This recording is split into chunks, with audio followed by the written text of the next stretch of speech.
The stars hung silently in the void as Commander Do-hyun's observation vessel decelerated into Earth's solar system. The sleek craft, nearly invisible against the backdrop of space, carried the most advanced sensor array the Galactic Council had ever deployed.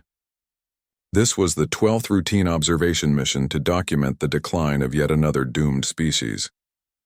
Do-hyun sighed as he reviewed the mission brief one final time. Humanity, intelligent but short-sighted, technologically capable but politically fragmented. Their file had been marked with the somber red classification that all council members understood. Extinction imminent, observation only, no intervention permitted. Status report, Do-hyun called to his crew of 4, each chosen for their expertise in xenobiology, climate science, and sociological collapse patterns. Approaching optimal observation distance, replied analyst Jin-A, her fingers dancing across the translucent control panel. Preparing to deploy atmospheric sampling drones. Science Officer Woo Jin looked up from his station with confusion. Commander, I'm detecting anomalous energy readings throughout the system. These patterns don't match anything in our previous observation data. Do-hyun frowned. The last mission had reported accelerating ecological collapse, resource wars, and mass migration crises. By all predictive models, human civilization should have fragmented further in the intervening decades, not produced whatever was causing these readings. Full spectrum scan, he ordered. I want visual confirmation. The main view screen flickered to life and the bridge fell silent. Where their record showed a single inhabited planet with primitive satellite technology, the scan revealed something impossible. Massive orbital structures around Earth, sprawling domed cities on Mars, and energy signatures extending all the way to the gas giants. This can't be right, muttered Security Chief Kyung-ho. The modeling was conclusive. Earth's ecosystem collapse passed the critical threshold 30 local years ago. They shouldn't have been able to. A communication alert interrupted him, originating not from Earth as expected, but from a small craft that had appeared seemingly from nowhere, now matching their velocity perfectly. Incoming transmission, Jin-A announced, unable to hide her surprise. They've detected us through our cloaking field. The view screen shifted to show a human woman with calm eyes and a slight smile. Greetings, observation vessel, she said, in flawless galactic standard. I'm Ambassador Jisoo representing the Solar Confederation. We've been expecting another visit, though you're a bit late by our calculations. Do-hyun struggled to maintain his professional composure. This is Commander Do-hyun of the Galactic Council Observation Fleet. How did you detect our presence and how are you speaking our language? Jisoo's smile widened. We found your previous observation drones. Fascinating technology. We've actually improved on some of the designs. Would you care to dock with our diplomatic vessel? I believe we have much to discuss. Hours later, Do-hyun stood at a viewport aboard the human diplomatic vessel, staring at Earth. From orbit, the scars of ecological disaster were clearly visible. Vast desert regions, coastlines dramatically altered by rising seas, massive storm systems churning across what was once fertile land. Yes, the diagnosis was correct, Jisoo said, joining him at the window. Earth was dying, is still dying in many ways. Then how? Do-hyun gestured at the impossible human presence surrounding them. We adapted, she said simply. Not as one unified species, that's never been our way. We adapted through thousands of separate efforts. Some failed, many succeeded. When the northern regions became too cold, we built downward. When coastlines vanished, we built floating cities. When farmland turned to desert, we created vertical farming towers and synthetic food production. Do-hyun shook his head. The Council's models indicated your resource wars would prevent the necessary cooperation. Jisoo laughed. Oh, we still fought plenty. But something interesting happens when humans face extinction. We get competitive about surviving. Different nations, corporations, even wealthy individuals all pursued different solutions. Some were looking for profit, others for power. Many genuinely wanted to save lives. The motives varied.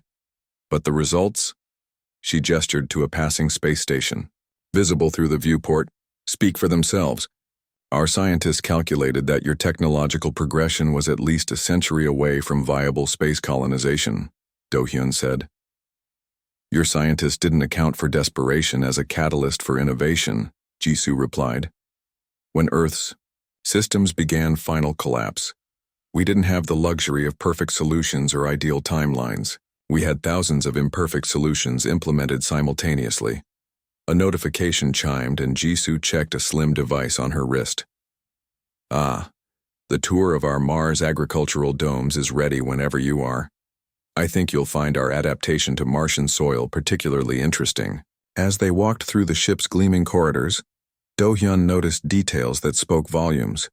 Recycling systems far more efficient than council standard, wall materials that seemed to be organic and technological hybrids, lighting that adjusted to their presence in ways he'd never seen before.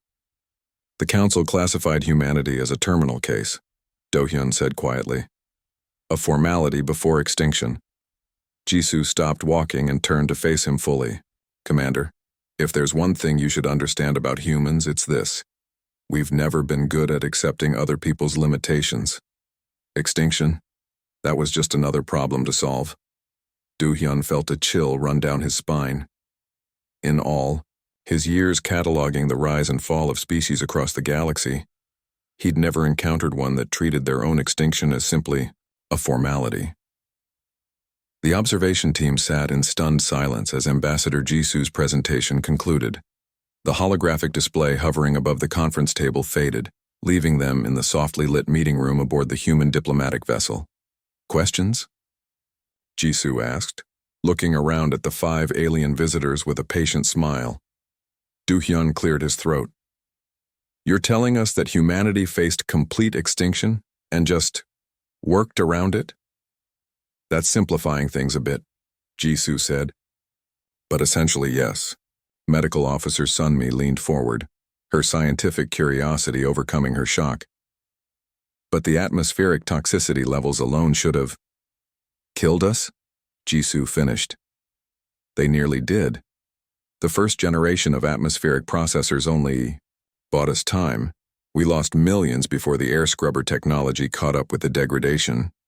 She tapped a small device on her wrist, and a new hologram appeared, an underground city network spreading beneath what Do-hyun recognized as the formerly fertile plains of a continent the humans called North America. When the surface became unlivable in some regions, we went down, Jisoo explained. Not as a single organized effort, hundreds of separate projects, some corporate, some governmental, many just communities pooling resources to survive. Our models predicted resource wars would make such cooperation impossible, said Security Chief Kyung-ho, his expression guarded. Jisoo laughed, the sound surprisingly warm. Oh, we had those too. Plenty of conflict, plenty of selfishness. But something interesting happened. Survival innovations proved more profitable than resource hoarding. She changed the display again, showing massive floating cities anchored to the seafloor. When coastal cities flooded, some wealthy elites built these private sanctuaries. Started as exclusive refuges for the rich, but they needed workers, technicians, farmers. Economic necessity forced inclusion, and within a generation, these became thriving city-states. Analyst Jinne studied the structures with professional interest. Your architectural solutions show remarkable adaptability. Necessity, Jisoo said with a shrug. The old joke became our reality. Humanity didn't need a unified plan to survive. We just needed thousands of competing plans, and some were bound to work. The ship hummed softly around them as it maintained position alongside the massive human space station. Through the viewport, Earth hung like a wounded jewel. Its once blue surface now swirled with browns and grays, massive storm systems visible even from orbit. When did you achieve spaceflight at this scale? Do-hyun asked. Our last observation showed only primitive orbital technologies. Jisoo's eyes sparkled with something like pride. That was our biggest workaround. When ecosystem collapse accelerated, a consortium of private space companies made a desperate gamble. Instead of trying to fix Earth, they focused entirely on getting off it. The hologram shifted to show early construction of orbital habitats. The first stations were ugly, dangerous places, Jisoo continued. Life support failures were common, but they learned, adapted. Each new habitat improved on the last. When the first children were born in space, it changed everything. Proof that humanity could continue beyond Earth.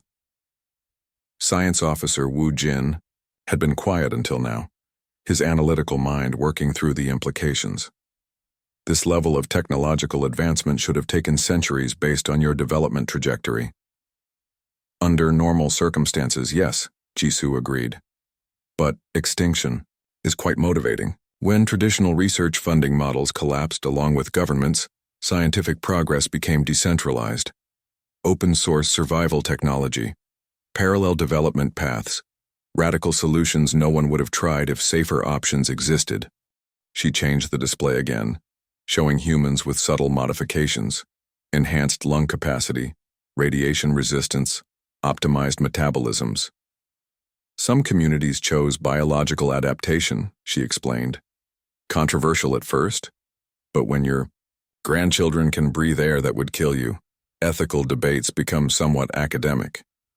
Do-hyun watched the images with growing unease, not because the adaptations were disturbing, but because they represented something the Council had never encountered, a species that refused to accept their own end, hammering out survival through thousands of desperate, imperfect solutions. What about unified leadership? He asked. Coordinated planetary response? Jisoo laughed again. That was everyone's first instinct. Form a world government, create a master plan. It failed spectacularly. Turns out humans don't work that way. We're at our most creative when we're competing, arguing, trying to prove each other wrong. The meeting was interrupted by a soft chime. A young human officer entered, whispering something to Jisoo. Excellent timing, she said, turning back to the observation team. Our Mars shuttle is ready. I'd like to show you the colonies personally. As they walked through the ship's corridors, Do-hyun noticed details he'd missed before. The walls themselves seemed alive, processing air, regulating temperature, possibly even recycling waste on a molecular level. You mentioned finding our previous observation drones, he said carefully. Yes. Jisoo replied with a knowing smile. Found the first one about 30 years ago. Quite educational. Your technology gave us several shortcuts, I'll admit, though we had to modify almost everything to work with our less elegant approach to engineering. They reached the shuttle bay where a sleek craft waited with open doors. Unlike the polished uniformity of Council vessels, this ship showed signs of iterative design, components that didn't quite match, sections clearly added after the original, construction beautiful in its functional patchwork way. Before we board, Jisoo said, turning to face the observation team. I want to be clear about something. Earth is still dying. Many of our solutions are temporary. Some will fail. That's always been our way. Try everything, see what works, build on the successes, learn from the failures. Do-hyun studied her for a moment. And if nothing works in the long term? Jisoo's expression grew serious. Commander, humanity doesn't believe in no-win scenarios. Extinction isn't an endpoint to us, it's just another problem needing a workaround. When one solution fails, we build another, and we keep going. As they boarded the shuttle, bound for the red planet now dotted with gleaming human habitats, Do-hyun realized the Council had fundamentally misunderstood something about this species. They hadn't survived despite their chaotic competing approaches to problems. They had survived because of them. The Grand Chamber of the Galactic Council hummed with tense energy as delegates from 200 species shifted uncomfortably in their seats. The curved walls, designed to enhance acoustics, amplified every whisper and rustling movement. At the center of the chamber stood Commander Do-hyun, his formal uniform pristine as he faced the 7 elders who governed interstellar affairs. Explain again, demanded Elder Kwon, her ancient voice carrying effortlessly through the chamber. How a species flagged for extinction not only survived but established a multi-planetary civilization in direct contradiction to every predictive model we have developed over 10,000 years. Do-hyun gestured and a holographic display materialized above the chamber floor. Earth appeared first, then expanded to show the entire solar system, with bright points indicating human settlements and installations. The models weren't wrong about Earth's condition, Do-hyun said. The planet experienced exactly the ecological collapse we predicted. What our models failed to account for was humanity's response. The display zoomed in on Mars, showing the sprawling domed cities and the massive terraforming engines churning the red soil. Mars colony was considered mathematically impossible given their technology level, said Elder Junho, the Council's leading xenomathematician. The energy requirements alone would have. They bypassed conventional energy models, Do-hyun interrupted, then quickly added, "Forgive me, Elder." He adjusted the display to show a complex network of orbital solar collectors. Instead of solving the problem as we would, with a single, elegant solution, they implemented thousands of partial solutions simultaneously. Chief Scientist Tae-won stepped forward from the human delegation seated at the edge of the chamber. The Council had reluctantly granted them observer status for this session. Though shorter than most delegates present, Tae-won carried himself with quiet confidence that commanded attention. "May I address the Council directly?" he asked. The elders exchanged glances before Elder Q-won nodded. "Proceed." Tae-won walked to the center of the chamber, standing beside Do-hyun. "Honorable Council, I understand your confusion. Your mathematical models are elegant and, under normal circumstances, highly accurate. The problem is that humans don't behave according to mathematical elegance." He gestured, and the display changed to show early human attempts at Mars habitation, crude, inefficient structures that should have failed but somehow didn't. "Your models predicted we needed a technology that could achieve 95% efficiency in oxygen recycling to survive on Mars," Tae-won explained. "We never developed that technology. Instead, we created 15 different systems, each operating at about 60% efficiency, but covering for each other's weaknesses when linked together." Elder Junho's expression tightened. "That's enormously wasteful. The resource expenditure would be massive," Tae-won agreed. "But we had one resource in abundance that your models didn't factor in: human ingenuity born of desperation." The display shifted again, showing the asteroid belt, now dotted with mining operations and habitats. "When we needed resources for Mars, we didn't wait until we had perfect mining technology," Tae-won continued. "We sent 100 different missions with 100 different approaches. Many failed, some succeeded. The failures taught us as much as the successes." Elder Micha, the Council's historian, leaned forward. "You're describing a process of remarkable inefficiency that somehow produced efficient outcomes." "Exactly," Tae-won said with a smile. "From an individual perspective, the failure rate was catastrophic. From a species perspective, it was simply iteration." The chamber filled with murmurs as delegates discussed among themselves. Do-hyun noticed how different species reacted, some with open disbelief, others with what appeared to be alarm. Elder Q-won raised her hand for silence. "Our concerns go beyond mere scientific curiosity. Your species was confined to one planet when last observed.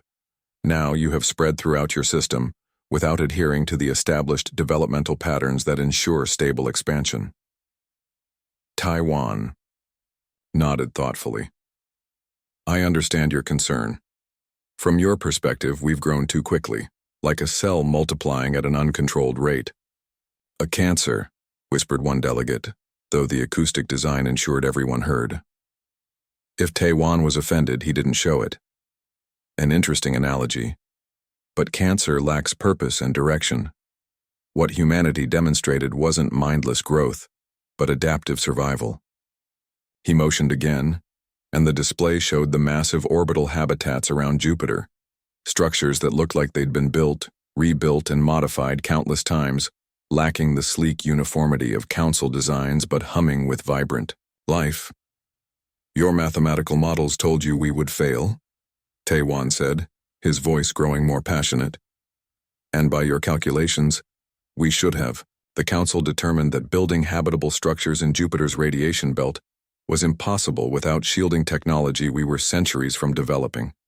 He paused, looking around the chamber. You weren't wrong about the radiation, or the technology gap. But when the last Earth governments collapsed during the final migration, 10,000 people were stranded in transit to the outer system. They had two choices: develop radiation shielding with insufficient resources and knowledge or die. The display zoomed in on the habitats, showing the ingenious layering of water, processed asteroid metals, and biological materials that created sufficient protection. It wasn't elegant.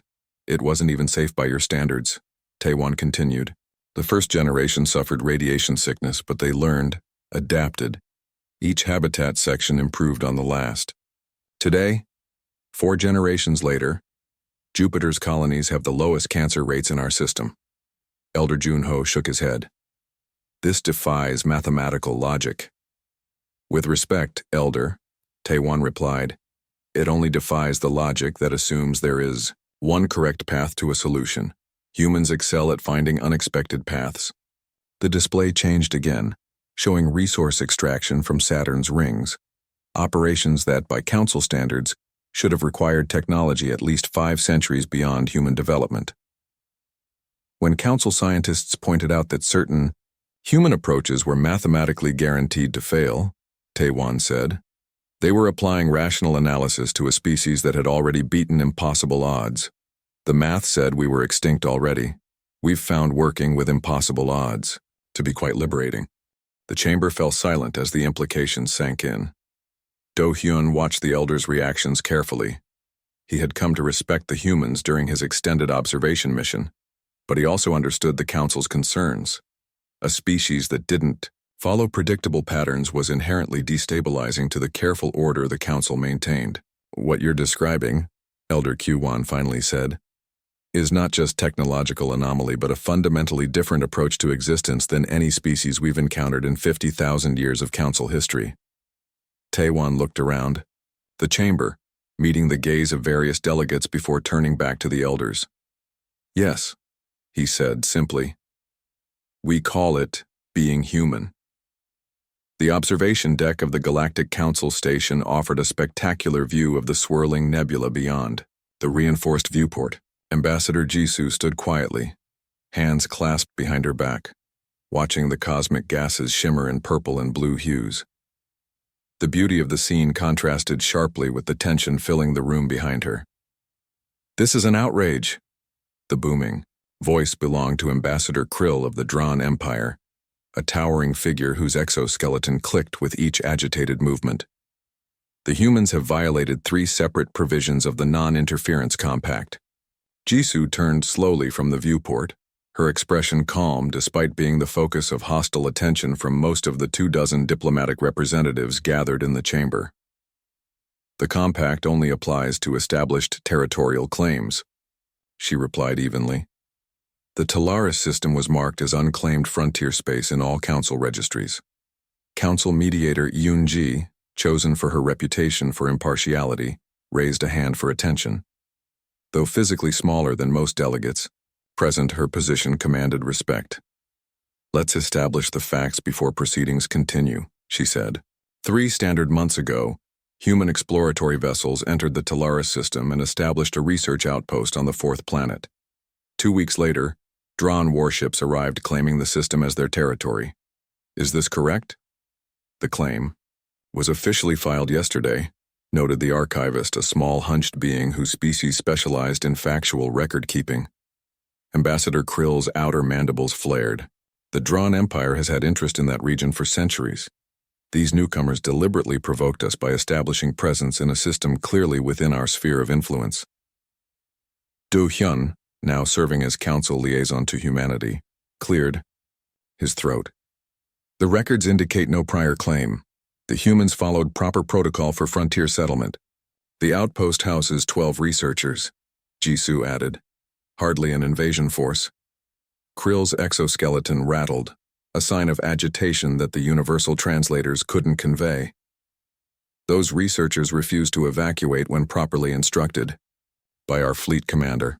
Such defiance cannot stand. Security Director Ha-jun, the 3rd member of the human delegation, spoke for the first time. Though dressed in civilian attire, his bearing clearly marked him as military. Your proper instruction came in the form of 5 heavy cruisers surrounding an unarmed research station, he said quietly. Your commander gave them 1 hour to evacuate before, and I quote, reducing the installation to atomic particles. The chamber erupted into murmurs. The drone were known for aggression, but such a disproportionate response raised concerns. Mediator Yunji tapped her console, bringing up a holographic display in the center of the room. It showed the Talaris system, with the human outpost clearly marked on the 4th planet and the positions of the drawn warships surrounding it. What happened next is the true point of contention, she said. Ambassador Krill, please explain your accusation of treaty violation. Krill stepped forward, his massive form casting shadows across the display. The humans activated some form of weapon that disabled all 5 of our vessels simultaneously. They stranded our crews, forcing us to send rescue ships. This unprovoked attack, no weapons were deployed. Hajun interrupted calmly. Not a single shot was fired. Then how do you explain our ships losing all power? Krill demanded. Hajun glanced at Jisoo, who nodded slightly. He touched his wrist device and the holographic display changed to show schematics of a small device. This is a resonance disruptor, Hajun explained. It creates a field that temporarily interferes with certain types of energy modulation. We've been developing the technology to protect our research vessels from solar flares. The technical delegates in the room leaned forward with interest, while the military representatives visibly tensed. The researchers activated this device? Asked Mediator Yunji. As a defensive measure, yes, Hajun confirmed. It disabled the drawn ship's weapon systems. Life support and basic functions remained operational. There was no danger to the crews. This was an act of war, Krill thundered. They rendered our most powerful vessels helpless. Jisoo stepped forward, drawing all eyes to her. Let me be very clear. Your warships threatened to destroy an unarmed research post. Our people used the minimum intervention necessary to protect themselves. No one was harmed. A remarkable coincidence, said the Jurex delegate skeptically, that you happened to have technology capable of neutralizing drawn military vessels. Hajun smiled thinly. Not coincidence. Preparation. The Drawn Empire's propulsion and weapon systems are based on positron acceleration technology. The specifications are in your own technical registries, which we were granted access to upon joining the Council. A new wave of murmurs swept the chamber. The implications were clear. Humans had studied the technical specifications of potential adversaries and developed countermeasures just in case. This is precisely our concern, said Ambassador Trell of the Valethian Confederation, their voice a melodic whisper. Humanity has been in galactic society barely 3 years, yet they've developed technology specifically designed to neutralize ships of species they've barely encountered. Not specifically designed for that purpose, Jisoo corrected. But yes, we understood its potential applications. In human history, being prepared for conflict has often prevented it. Krill slammed a clawed appendage on the table. After disabling our ships, they had the audacity to send us technical specifications for our own engines, with suggested improvements. This was deliberate humiliation. For the first time, Jisoo's composed expression faltered slightly. That was not an officially sanctioned communication. Our head researcher has a peculiar sense of humor and was apparently impressed by certain elements of your engine design. The suggestions were genuine. Hajun coughed, possibly hiding a laugh. We've addressed this inappropriate sharing of technical data with the research team. Mediator Yunji studied the human delegation carefully. Let me understand. Your researchers disabled 5 warships, then sent their commanders advice on how to improve their engines? The improvements would increase efficiency by roughly 15%, Hajun noted. They were trying to be helpful. The chamber fell silent as the implications settled over the delegates. The humans hadn't just defended themselves. They'd sent a message that was both peace-offering and warning. We can neutralize your technology, but we'd rather help improve it. The drone empire demands satisfaction. Krill finally broke the silence. This insult cannot stand. Jisoo stepped forward again, her voice taking on a new, firm quality that filled The chamber.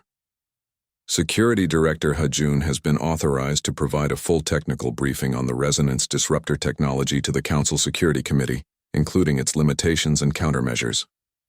The offer hung in the air. She was proposing to give away the very technology that had protected them, sharing it with potential adversaries. Furthermore, she continued, we propose joint research initiatives with the Drawn Empire on next-generation propulsion systems.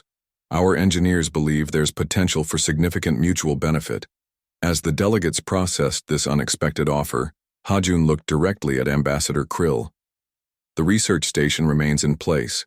Our people will continue their work. But we would welcome drawn scientific collaboration if that would ease tensions.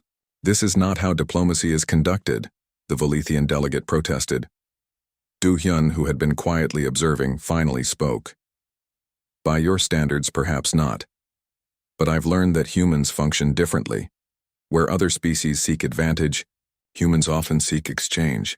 They view it not as weakness but as strength. Security Director Hajun met Ambassador Krill's compound eyes without flinching. Sometimes the best defense is making your enemy question their own superiority. Or better yet, making them not an enemy at all. The chamber remained silent as the drawn ambassador's mandibles clicked rhythmically, a sign of deep thought within his species. Finally, he stepped back from the table. The Drawn Empire will consider these proposals, he said, his voice notably less aggressive. But this matter is not concluded. As the delegates began to disperse, mediator Yoonji approached the human delegation. That was an unusual resolution, she said quietly. Jisoo smiled. On Earth we had a saying, the best victory is the one where you never had to fight. And if that approach had failed? Yoonji asked. Hajun's expression remained pleasant, but his eyes hardened slightly. Then we had plans B through Z ready as well. Humans are always prepared for multiple outcomes. The Grand Council chamber had never been so full.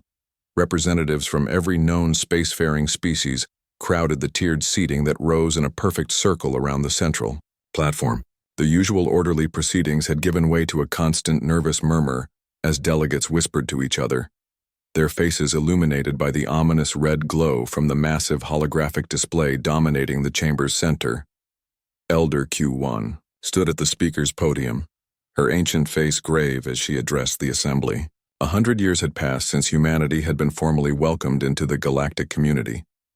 100 years of rapid human expansion, technological exchange, and cultural integration that had transformed interstellar relations in ways no one had predicted. But none of that mattered now. The data is conclusive, Elder Q1 announced, her amplified voice cutting through the murmurs. The anomaly at the galactic rim is expanding at precisely the rate our models predicted. Within 6 standard years, the wavefront will reach the first inhabited systems. Within 30, it will engulf the entire galaxy. The hologram shifted to show the massive energy distortion creeping inward from the edge of the Milky Way, a cosmic scale extinction event that defied full scientific explanation. Some called it a phase shift, others a dimensional collapse. Whatever its true nature, its effects were undeniable. It consumed everything in its path, converting matter and energy into something unknowable. The Evacuation Commission has completed its final analysis, Elder Q1 continued. Our combined fleet capacity can transport approximately 40% of the galaxy's sentient population to Andromeda before the anomaly completes its expansion. The Commission has prepared allocation recommendations based on population size, cultural significance, and technological contribution. The chamber erupted into louder conversation. 40%, less than half would survive. Elder Jun-ho rose to join Q1 at the podium. We must act quickly and decisively. The Commission's recommendations represent our best chance for preserving the greatest diversity of galactic life. The algorithms have been rigorously tested to ensure point of order. The voice cut through the chamber, calm but commanding. All eyes turned to Fleet Admiral Minji of the Human Expeditionary Force as she stood at her delegation's position. In the century since joining the Council, humans had earned respect, if not complete understanding. Minji's weathered face reflected decades of space exploration, and her uniform bore the subtle markers of someone who had risen through merit rather than politics. Elder Jun-ho frowned at the interruption. Admiral, with respect, allocation debates will begin after the full presentation. I'm not here to debate allocations, Minji replied, her voice carrying effortlessly. I'm here to present an alternative approach. A murmur swept through the chamber. The humans had been unusually quiet since the anomaly was discovered 6 months ago. Some delegates had suspected they were planning a separate evacuation, abandoning their newfound allies. Elder Kyuwan's eyes narrowed. The council would be interested in any viable alternatives, Admiral. Minji nodded to her aide, who transmitted data to the central system. The menacing red hologram of the approaching anomaly was replaced by schematics that few in the chamber immediately recognized. For the past 6 months, Minji explained, every human settlement, ship, and research station has been focused on a single objective, finding a way to save not 40%, but everyone. The skeptical murmurs grew louder. Even the most optimistic evacuation estimates couldn't exceed 50% with current technology. Impossible, stated the Valethian delegate flatly. The combined fleet capacity of every species would be insufficient, yes, Minji agreed. That's why we're not proposing an evacuation at all. She gestured, and the hologram shifted to show 3 distinct technological systems. What we're proposing is survival in place through a 3-pronged approach. Project Pocket, Project Transition, and Project Lifeboat. The technical specifications began flowing across the display, causing the scientific delegates to lean forward in their seats, expressions shifting from skepticism to cautious interest. Project Pocket involves creating dimensional bubbles. Pocket, universes anchored to our reality but existing slightly out of phase with it. Our scientists believe the anomaly will pass through normal space without affecting these bubbles. The chief scientist of the Jurex Collective stood, his multiple eyes blinking rapidly as he processed the information. This technology appears to be based on principles that were theoretical just decades ago. Are you claiming it's now operational? We have 13 test bubbles currently functioning, Minji confirmed, the largest containing a small habitat with 27,000 residents. Before the shock of this revelation could fully register, she continued. Project Transition focuses on consciousness transfer technology. For species whose physical forms cannot be protected, we've developed methods to transfer their essential selves into sustainable matrices that can weather the anomaly. You're proposing digital asylum? Asked the archivist, sounding both fascinated and disturbed. For those who choose it, yes. The third component, Project Lifeboat, involves arc ships built inside stars, using the stellar material itself as both shield and power source. These would physically carry billions through the anomaly if the other options fail. The chamber fell silent as the delegates processed what they were hearing. The scope of the proposals was staggering, not just in technological terms, but in the sheer audacity of attempting solutions that most species would have dismissed as impossible. Elder Q1 finally broke the silence. Admiral, even if these technologies function as described, the resource requirements to implement them galaxy-wide would be enormous, Minji acknowledged, beyond what any single species could provide. That's why we're not proposing to implement this alone. She pressed a control and the hologram expanded to show thousands of points of light. Ships, stations, and facilities. Every human vessel, colony, and installation has already been retooled for production. Our entire economy has been redirected to this effort. But we need partners. We need the drone's expertise in large-scale energy manipulation. We need the Valethians' unmatched computational systems. We need the Jurex's bioengineering capabilities. Minji looked around the chamber, meeting the eyes of key delegates. We've spent the last 6 months developing the frameworks. Now we're ready to share everything. Complete technical specifications, production methods, implementation protocols. No restrictions, no patents, no proprietary claims. Why would you do this? Asked the drone ambassador, suspicion evident in his voice. Your species could have focused on saving yourselves. Minji's expression softened slightly. 100 years ago, humanity faced extinction. We survived because we refused to accept it as anything but a temporary setback. We've been in your galactic community for a century now, learning your ways, sharing our own. You've become our neighbors, our colleagues, our friends. She straightened, her voice taking on new strength. But more than that, this approach simply makes more sense. 40% survival means 60% loss, unacceptable odds by human standards. We prefer solutions where everyone gets to live. The technical delegates were already huddled in groups, analyzing the data streaming across their devices. The political representatives watched them carefully, gauging the viability of what was being proposed. This is unprecedented cooperation on an unprecedented scale, Elder Junho noted. The logistics alone will be immensely challenging, Minji agreed. We'll need to establish new production chains, train billions in new techniques, reorganize entire economies. We estimate success at approximately 78% if we begin immediately. And if we fail? Elder Q1 asked quietly. Minji's face showed no fear, only calm determination. Then we fail together, having given everything. But extinction? That's just a formality to be overcome. In the weeks that followed, the greatest cooperative effort in galactic history took shape. Species that had been rivals for millennia found themselves working side by side.